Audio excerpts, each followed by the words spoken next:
நான் முதல்ல உங்க பேர்லாம் தெரிஞ்சுக்கணும்னு ஆசைப்படுறேன். உங்க பேர் என்ன? ஏன் உங்களுக்கு இந்த பேர் பிடிக்கல? என் பேர் நிம்மதி சார்.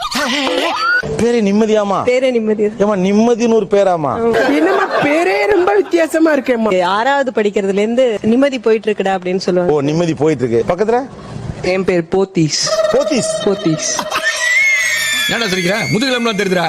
என்னங்க போத்தியப்பன் போத்தி பேர் வச்சிருக்காங்க, பாத்துருக்கேன். அது ஏன் போத்தீஸ்? அது தெரிஞ்ச நாயா இங்க வர்றேன், தெரியாம தான் இங்க வந்து குத்த வச்சேன். இல்ல உண்மையா அந்த கடை பேரை தான் வச்சிருக்காங்களா உங்களுக்கு? எந்த ஊர் நீங்க? இங்க சென்னை தான் சார். என் பேர் தமிழ்நாடு சார். நான் சிரிக்காத சொன்னா எனக்கு அசிங்கமா இருக்கு. பரலோகம்.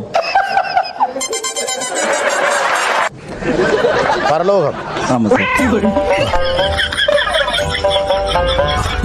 அதான் பேரே பாஸ். அதான் சார் பேரு. இன்னைக்கு காலையில வந்து மதுரையில இருந்து நான் வந்த ஷோக்காக ஓலா புக் பண்ணிருந்தேன். என்ன பேர் தம்பி அப்படின்னாரு. அத வேற ஞாபகப்படுத்தி